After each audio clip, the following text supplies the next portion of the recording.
The elevator doors opened to the 32nd floor of Turner and Pierce, and I pushed my cleaning cart out quietly, just like I had every evening for the past 8 months. The sun was setting over Manhattan, painting the sleek office in shades of amber as the last few employees hurried to finish their work. "Hey, the cleaner's here," Marcus from accounting called out, not bothering to look up from his screen. "Better hide your trash, guys. She's really thorough." A few chuckles rippled through the open office space. I kept my head down, focusing on my task. They weren't wrong about being thorough, I was. Just not for the reasons they thought. "Oh my God, did you see what she's wearing?" I heard Amy from marketing whisper to her cubicle mate. "Those shoes must be from like Walmart or something." They were actually Italian leather, worth more than her monthly salary. But under my cleaner's uniform, nobody noticed. Nobody ever noticed the person behind the mop. That was exactly why I'd chosen this role. "Evening, miss." Robert Chin, the CFO, nodded absently as he passed me in the hallway. I'd sat across from him in board meetings at my previous company, but here in this uniform I was invisible. Just another face in the background of their corporate lives. 8 months ago, when the board of Turner and Pierce approached me about becoming their new CEO, I had one condition: let me work undercover first. I needed to see the company's true culture, not the polished version they'd show a visiting executive. "You want to work as a cleaner?" Board Chairman William Hayes had asked, bewildered. "But you're Sarah Mitchell. You turned around 3 major corporations. You're on the cover of Business Weekly." "Exactly," I'd replied. "Which is why no one can know who I am. Not until I've seen everything." Now, as I emptied trash bins and wiped down desks, I was getting an education no executive training could provide. I learned who inflated their expense reports, who took credit for others' work, who made life hell for their subordinates while kissing up to superiors. I also saw the hidden gems, people whose talent was being wasted because they didn't fit someone's idea of executive material. Like Maria in IT, who stayed late debugging systems without claiming overtime. Or James in operations, whose innovative process improvements were ignored because he was just a junior analyst. I kept detailed notes on my phone, disguised as a cleaning schedule. Every conversation overheard, every pattern observed, every potential I spotted. The real dirt wasn't in their trash bins. It was in their behavior when they thought no one important was watching. "Hey, cleaner." A sharp voice cut through my thoughts. It was Victoria Pierce, yes, that Pierce.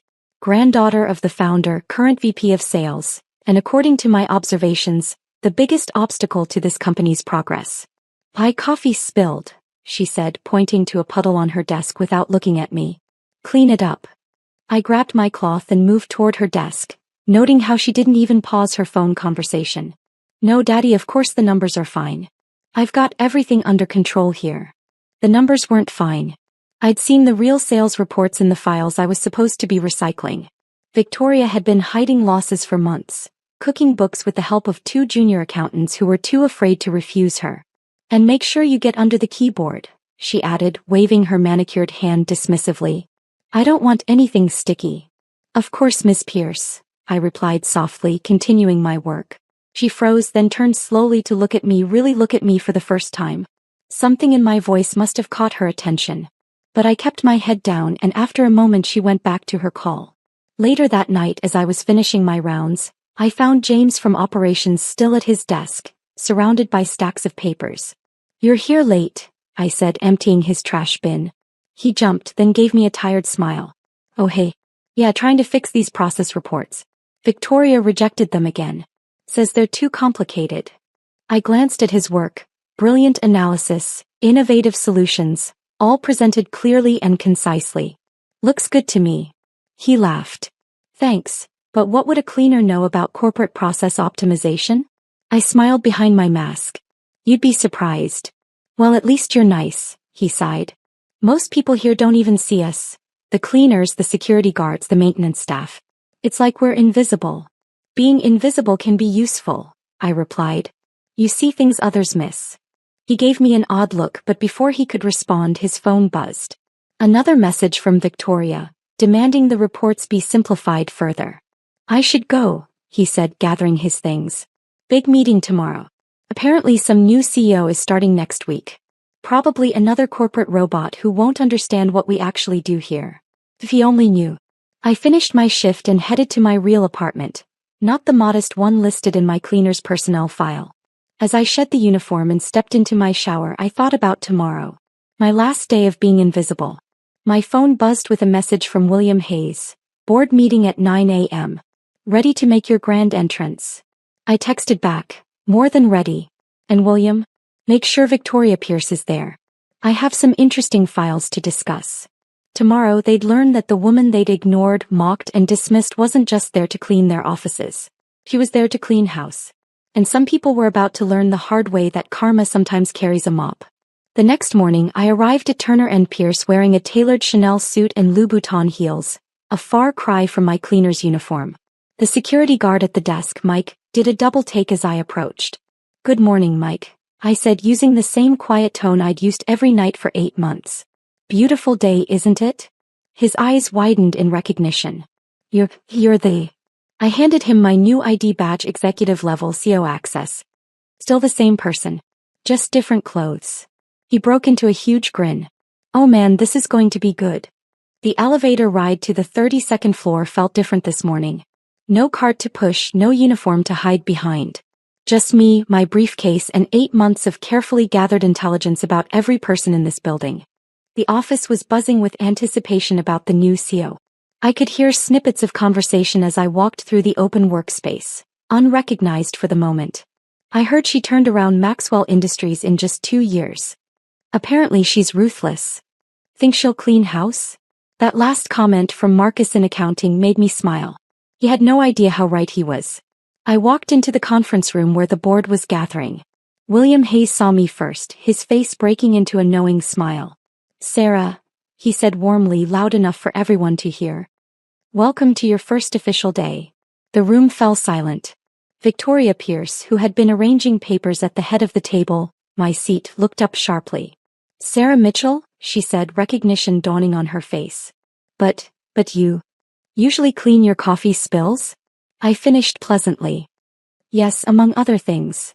The color drained from her face as the implications hit her. Every condescending remark, every dismissive gesture, every phone conversation she'd had thinking no one important was listening, I'd been there for all of it. Please, everyone take your seats, I said, moving to the head of the table. We have a lot to discuss. Victoria stumbled to a chair, still staring at me in horror. The other board members shifted uncomfortably, probably running through every interaction they'd had with the cleaning staff over the past months. First, I began, opening my briefcase. I want to thank you all for this unique opportunity to really understand Turner & Pierce from the ground up. It's been illuminating. I pulled out a stack of folders, 8 months of observations, documentation, and evidence. Now let's talk about some interesting patterns I've noticed. Starting with the sales department's creative accounting practices. Victoria's face went from pale to gray. I don't know what your dash. Page 47 of your report shows $12 million in phantom sales. I cut her off smoothly. The same $12 million that disappeared from the operations budget, only to reappear as consulting fees paid to a company registered to your brother's address. The board members began flipping through their copies of the report, murmuring in shock. That's confidential information. Victoria sputtered. Amazing what people leave in their trash, I replied. Or what they say when they think the cleaning staff is just part of the furniture. William Hayes leaned forward. Sarah, what are you suggesting? I'm not suggesting anything. I'm stating facts. Facts that will be presented to the SEC unless significant changes are made. Starting with the immediate resignation of certain parties. Victoria stood up, her chair scraping loudly. This is ridiculous. I'm a Pierce. This company bears my name. And you've dishonored that name, I said quietly. The security team is waiting outside. They'll escort you to clear out your office. Don't worry about the coffee stains, I know someone who can clean those up.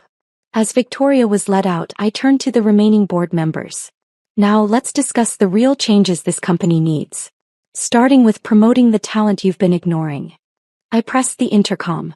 Please send in James Chin from operations. James walked in looking nervous and confused. He stopped short when he saw me. You're new, so, I nodded. And you're our new Director of Operations Excellence. Unless you think that's too complicated for us corporate robots to understand. He flushed, remembering his words from the night before. But then he straightened up, a slow smile spreading across his face. No ma'am. Not too complicated at all. Good. Because we're about to make some very interesting changes around here. As the board meeting continued, my phone buzzed with messages from throughout the building.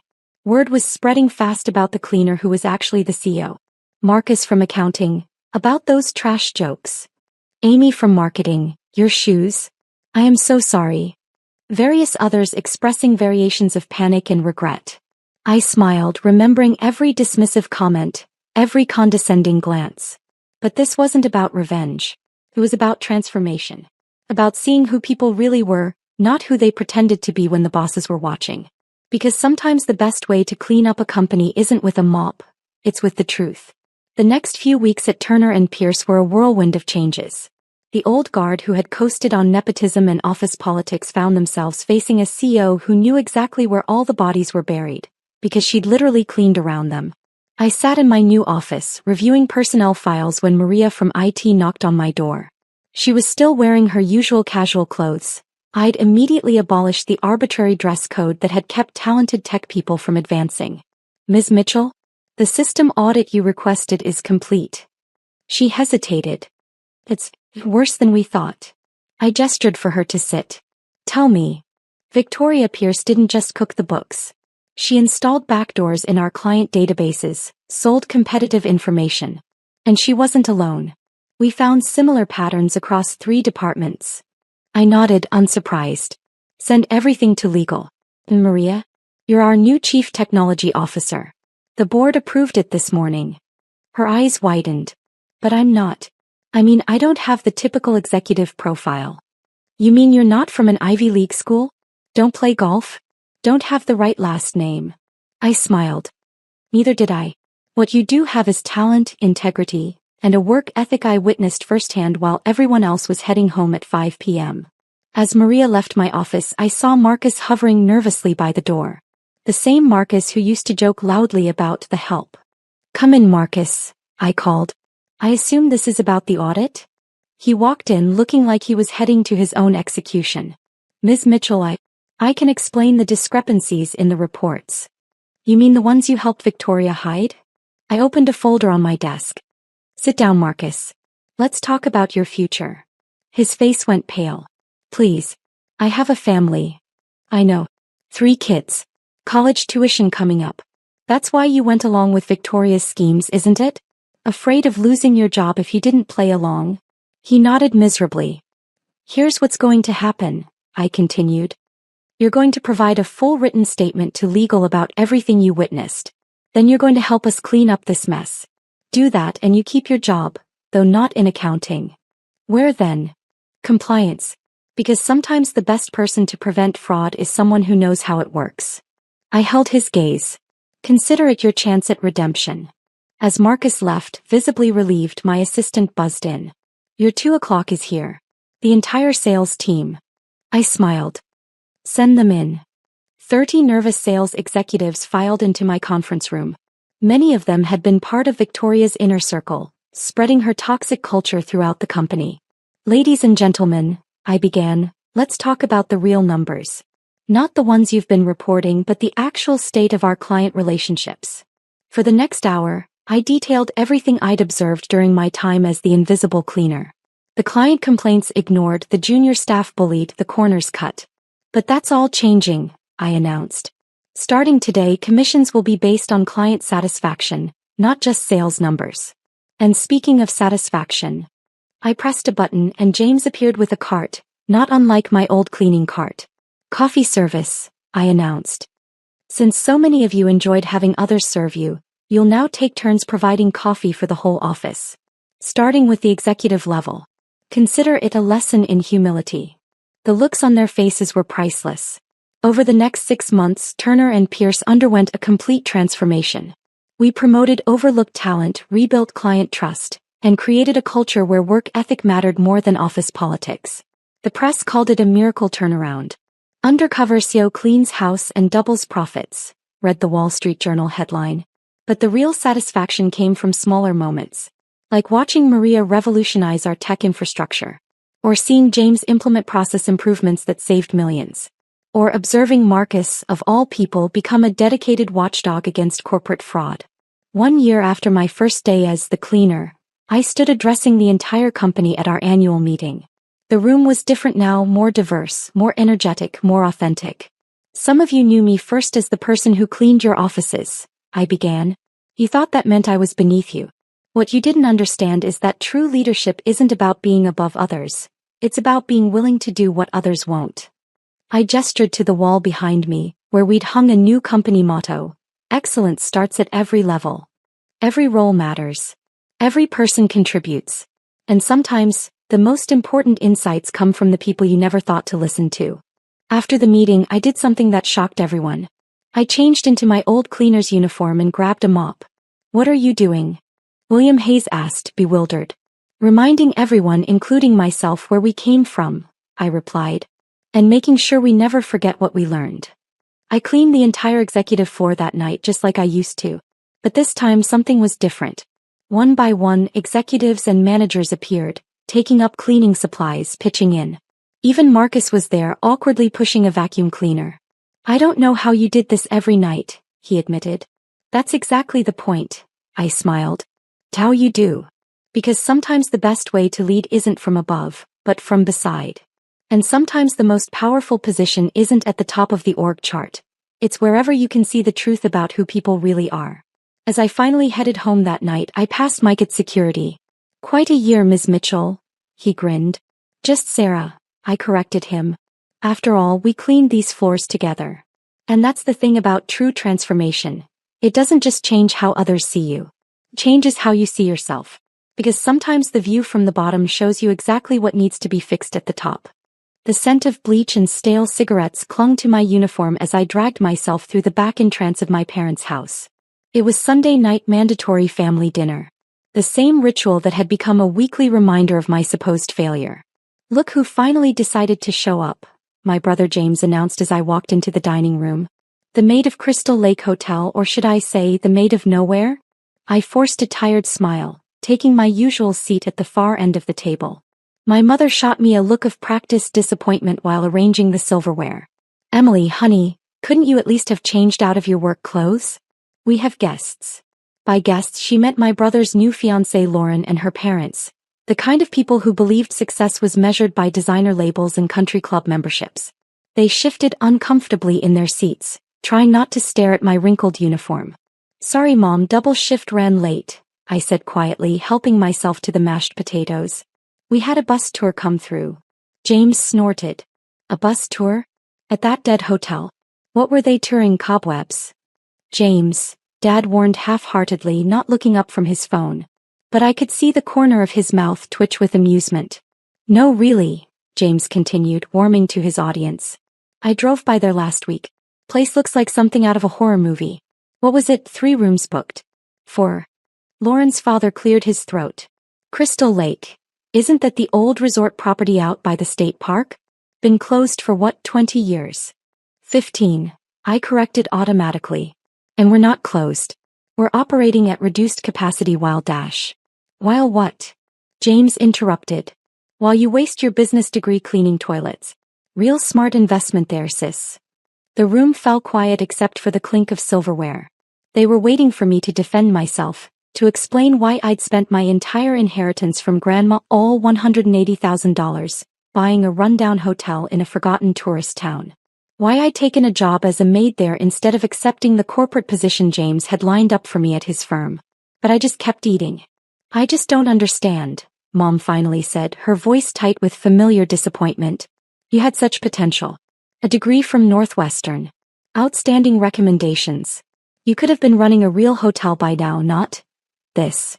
"Actually," I said carefully, setting down my fork, "I have some news about the hotel." James's eyes lit up with mock excitement. "Oh, please tell me you're finally selling that money pit. I know a developer who might take it off